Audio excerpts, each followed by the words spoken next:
Everybody, Set Apart Gardens family. Today we are just gonna do a Q&A. I got my wife Larissa right here with me, and we basically got some questions that were submitted to us through email. So we just wanted to answer those questions, and hopefully it can bless you. All right. And shout out to Mrs. L who sent the questions in to our email. So the first question is this your first homestead with animals? No. Yes and no, but no. When we lived in our homestead, or when we lived in our house in Virginia, we had how much acres? It wasn't an acre. How much? It was probably about 0.2 or 0.3 shy of an acre. Yeah, so it was almost an acre. We had a huge backyard, and we did have chickens. We had laying hens, and we had chickens too. And meat birds. And we had. At one point, we bought a lot of laying hens, and they started going missing, like one by one. We had at least what? Well, originally we had a lot of meat chickens to start off with. Mm-hmm. So we had about 30 chickens at one point. Mm-hmm. And those were the ones that were going missing as well, really. And then we didn't really deal with the laying hens until later on, once the people told on us, and we realized that we had to butcher all those chickens and never, re-up again. So, yeah, we ended up having about upwards of 30-something chickens, but typically we would always have about 12 to 15, whether they were meat chickens or laying hens. And then, once the authorities were called, then we had probably about no more than 7 laying hens consistently after that. Yeah. So that was what it looked like to start off. But this is our first homestead where we've had goats and sheep, and bigger animals. But we had chickens on our last property. And we had a vegetable garden as well. Yeah, we didn't classify it as a homestead. So yes. Right. How did you and the family end up in Georgia with your homestead? So honestly, it was just a faith move because we are originally from Jacksonville, Florida, and at the time we was living in Virginia. And we wanted to get closer to home, to be closer to family. So it was just a faith move. We just, God put it in our spirit that He wanted us to move, closer to home. So especially with our kids, us having, our third child's on the way, we wanted to be back closer to home. So, it was a faith move that made us move to Georgia. And right now we are about 2 hours from home. So, it works out. Yeah. The next question is, how many years have you been there? He is 8 months. He'll be 9 months on the 23rd of this month.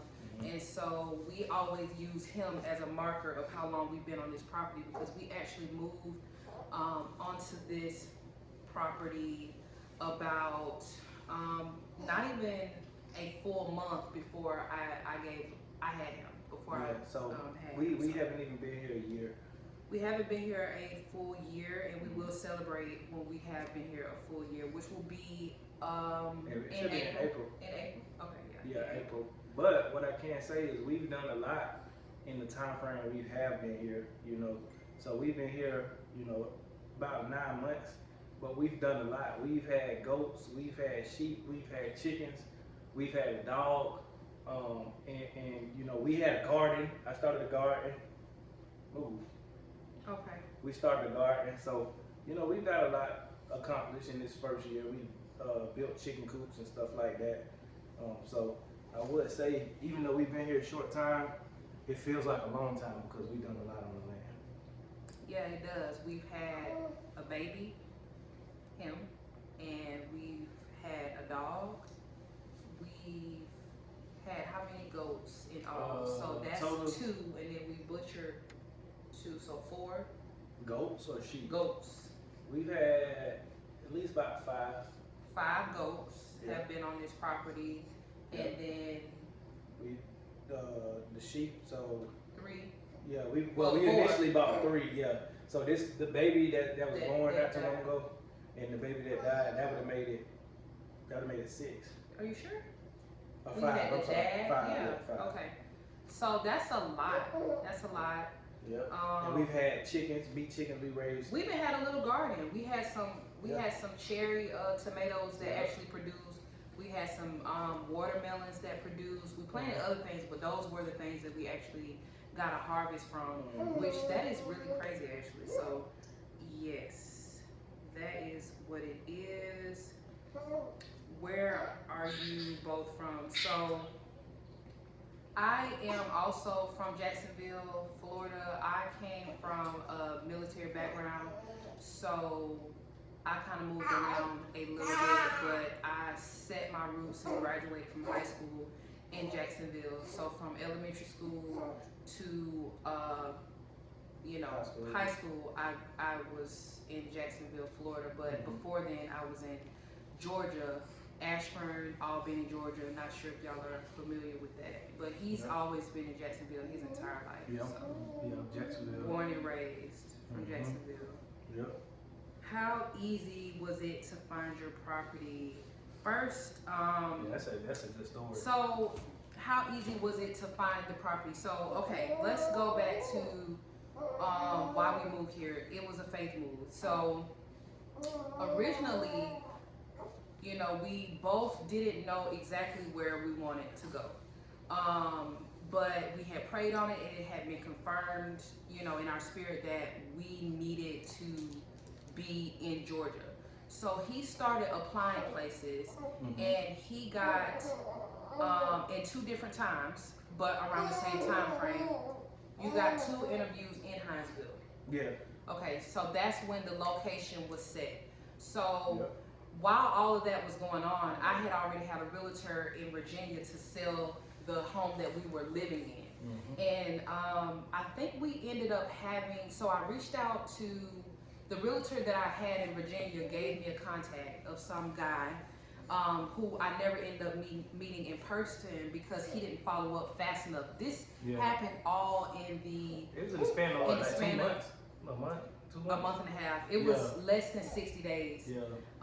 Meaning we put our home on the market before we even had a solidified job offer. Well, before I had a solidified job offer, our house was sold almost pretty much without the paperwork. It was already promised to someone else, and we were moving our things out and trying to figure out and make arrangements. And it's so crazy too. Oh, I'm sorry. Go ahead. No, go ahead. No, I was gonna say it's so crazy too because I had one job offer already when we were coming down here looking at houses. And then as we were looking at houses, I got the call literally for the second job, the one that I'm at, the actual job that I took. I got the call for that job literally as we were house hunting. So nothing was solidified. It was all the faith move. Everything was up in the air. Yeah, everything. So what organization, because I feel like you found Kathy Villafane. It was through Veterans United. So through Veterans United, we were assigned her. Yeah. And things didn't work out at first, seemingly, right? We drove all the way from Virginia. I was about to pop at that time.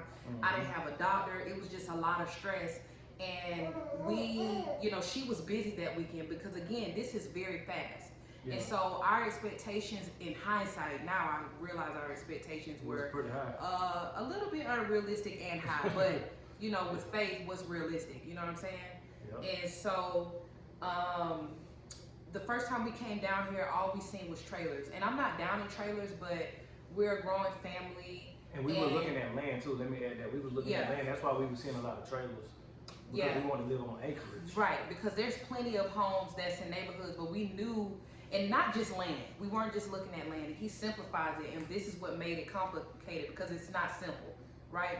It's plenty of homes in Hinesville, Georgia area where you can get an acre or 2 in the neighborhood. So it wasn't just land that we were looking for. We were looking for absolutely no HOA. He wanted somewhere where he could shoot his gun anytime. He wanted guns. He wanted it to be prepped or primed legally to have at least 1 cow. So this is complex as you can imagine.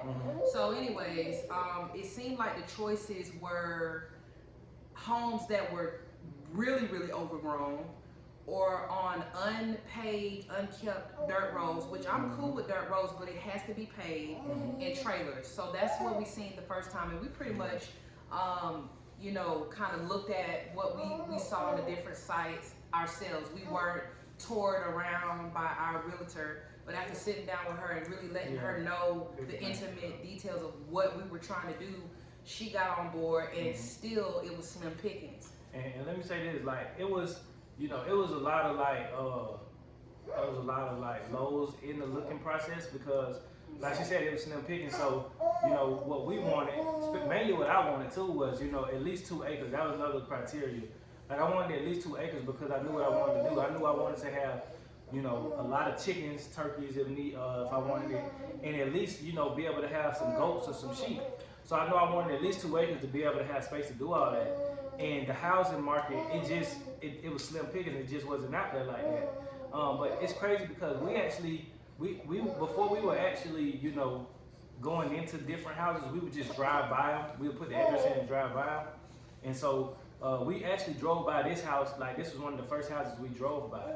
And you know how our house is set up, it's secluded, so we couldn't really see it from the street. And the GPS took us like to the neighbors across the way, so we really couldn't see it. So we were just like, nah, we don't really like this. Well, and also our expectations had been set from the previous home that we had seen. So we were just riding by homes that we had checked on Realtor.com and Zillow, and we had been totally catfished on the home that we seen before. So when we drove by this home, it is very secluded. It's surrounded by trees, and from the outside looking in, it can look overgrown if you already got a negative mindset, right? We're not saying that you need a big imagination to see how nice this property is, but you know, we had been conditioned a little bit by the disappointment. I mean, I'm talking about bump roads. Like one of the first houses we went to see, well, it was actually a trailer, but it was on 15 acres. But when we got out there, like, most of the land was like marshland. And it had not been raining, so that was the natural state. And then it was a really fixed up. It was I forgot what the term is, but it was like putting lipstick on the pig. Like, you could tell they had fixed it up, but some stuff was messed up and they were hiding that. So anyways, we rode past this home. This wasn't it. Anyways, it was also listed as a 3-bedroom, and I didn't have a lot of criteria, but I needed 4 bedrooms. So our realtor, we rode by here without our realtor's knowledge, but our realtor found this home for us, and it had been on the market for like 30 days, and nobody had put an offer on. And this is a nice house. Like, this is super nice. It's got everything I wanted as well, because I really wanted a porch. I really wanted ample living space. I wanted a fenced-in area for our children. I wanted 4 bedrooms. I wanted different living spaces as well inside. So not only a living room, but a den. I wanted to have an ensuite. I wanted to have 2 different separate closets, and I got all of that in this home. It's listed as a 3-bedroom, but we do have a 4th bedroom that is. It could be an office space. It could be. Well, it's pretty big though. It's not like a little, you know, dainty little space. So that's the whole story about that. But let me just add this too. Like, it was like God had this already separated for us. It was clear, because, like I said, like, you know, we looked at it. We looked at it from the street. We really didn't pay too much mind to it. But then when we actually came to see it, you know, our realtor, before we even got there, she called my wife and she was like, "Miss Wilson, I think this is it." You know, she knew. And so when we got here, you know, we rode onto the property. It was just so nice. It was beautiful. And we saw the inside. It was just so It was so nice. And mind you, there had been no offers put on it. But as soon as we put our offer in, somebody else put an offer in. But, and not to mention, this is a 1-owner home. Am I saying it right? Yeah. Okay, it was built by this couple that were easily in their early to late 70s. And so it's been well kept. I mean, it was just so perfect, and it was a God thing, because it was like, this was a clearly overlooked space, and so we ended up buying how many acres? Almost. Yeah, this is 5.8. Okay, so it's a little bit shy of 6 acres. Yeah, originally it was listed as 8.4, because it's another part of the land that was parceled off, which is like 2.4 acres or something like that. It has a pond over there and everything, but it's like they parceled it off before they sold it, so originally it was listed as 8 acres, but then they sold it at 6.8. I mean 5.8. So we just under 6 acres. Yep. And most of it is wooded. Like I have maybe like 2.5 acres that's, you know, cleared out that I'm able to do stuff on, which is more than enough space right now, especially just me starting with everything. But most of it is wooded, and I plan on getting, you know, a lot of that cleared out this year, between this year and next year. But yeah. Yeah, and unlike our other property, it's flat land too. Mm-hmm. Yeah, it's good. So basically, it wasn't easy. It wasn't easy to get this property because the question was, how easy was it to find your property? Yeah. It wasn't easy. It was a miracle. Yeah, and it wasn't overpriced either. So that was another thing. Yeah, it wasn't. Did you use a realtor? So we used a realtor. Mm-hmm. Through Veterans United. Through Veterans United. Mm-hmm. How many? Oh, we already said that. Okay, looks like you're in the military. It's difficult to take care of your homestead military tax. So. Yeah, so I'm in the Army Reserve. I'm not active duty anymore. I was active duty for 5.5 years, but now I'm just a reservist. I work a regular full-time job on base. But you know, between my job with the active duty, with the reserve component, doing my reserve stuff, and also when we first got in here, I was in school as well. So yeah, it's difficult to balance it, but at the same time, like, you know, once you get in a routine, it becomes easier. You know what I'm saying? And once you get established too, because that's another thing. That's another thing I talk about in other videos is getting infrastructure built, getting fencing, getting gates, getting this chicken coops built, or whatever the case may be. That's the hardest thing actually, and those things are usually taking up my weekends and stuff like that. So that's usually the hardest thing is getting established. But once you're established, it's not hard. All you're doing is feeding the animals every day, taking care of them. You know, before you go to work and before I go to work and when I get home. Like today, I got home and I noticed, you know, one of my sheep, the one who had gotten attacked by the dog. I noticed that she was squatting and stuff like that, and I was just paying attention to her because I know she's pregnant, and so I just see that, you know, she was squatting a lot. Maybe like she about to go into labor. So I was just paying attention to her. So it's just little stuff like that, just paying attention to your animals, and making sure they fed good, making sure they got water, making sure, you know, there's no illness or disease kind of going on and stuff like that. But you know, it can get to be a bit much at times, but at the same time it's worth it. So even when you are tired, you know what I'm saying? Like when I had COVID, you know what I'm saying? Yeah. When we had COVID, the whole house was sick and I was getting fevers every day. Yeah. You know what I'm saying? I still had to make sure the animals were fed, even if I was walking slow, even if, you know, I had to take multiple trips just to be able to, you know what I'm saying? Because my sheep was way out in the field over here, so I had to go all the way over there, make sure they was fed, make sure they had water, you know, and it was a lot. Like it was tough, but at the same time, like you got to make sure they eat. You know what I'm saying? Because, you know, when you think about it, like, okay, I'm trying to be as self-sufficient as possible. So if I have these sheep that I'm raising, I have these goats that I'm raising, I have these chickens, and they're gonna be my food one day, I gotta make sure that they eat good, that they're taken care of. I can't neglect them, because if I'm neglecting them, I'm neglecting my food source. So, you know, you just think about it in terms of this is something that has to be done. So yeah, that's that. But that was the last question, right?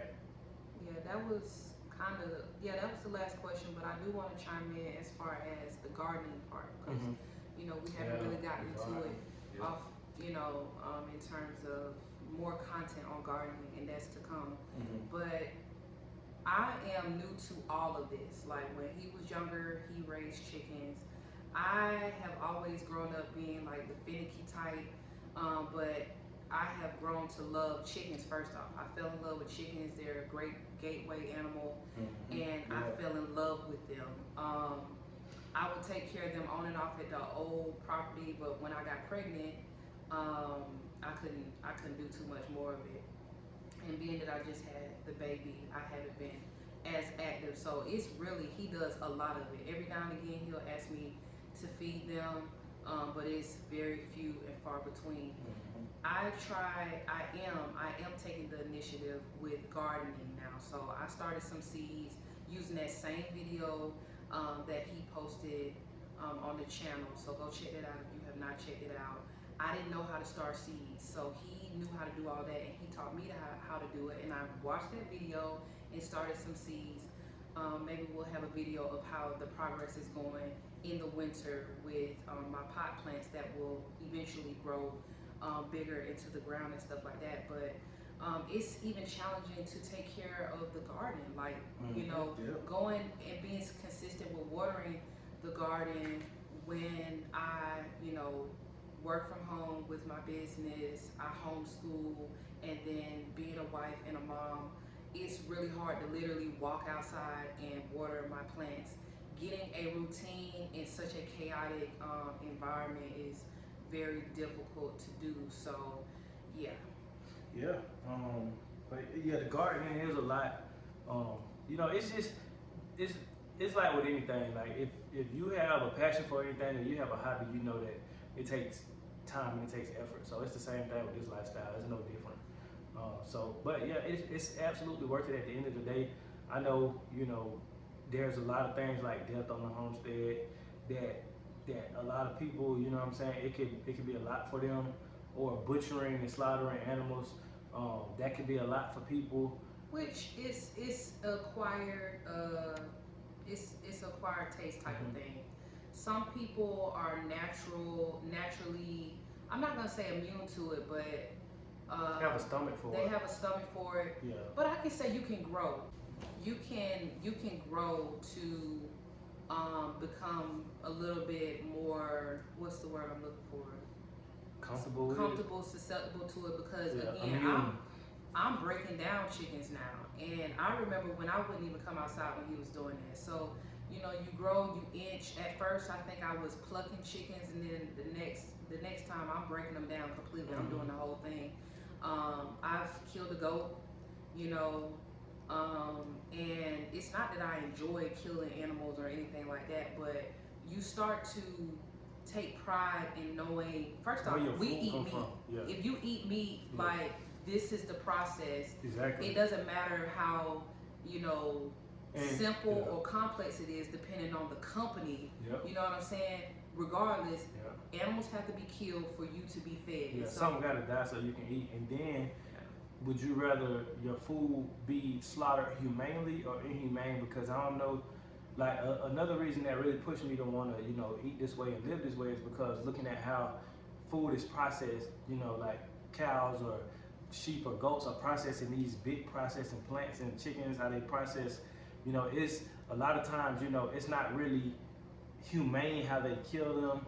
A lot of times, the bacteria or, just the conditions of it, you know what I'm saying? So it's like, and you don't even know where your food is coming from. You don't know what farm it was raised on. You don't even know if it was raised, outside free range or outside on pasture or in a factory where they just fed it. And, yeah, steroids and antibiotics. You don't know none of that. But, at least with this lifestyle, and don't get me wrong, we don't eat 100% of, 100% of the meat we eat is not from our land, but I would say at least 30% of it is. That's the goal, though. We just got that's the goal.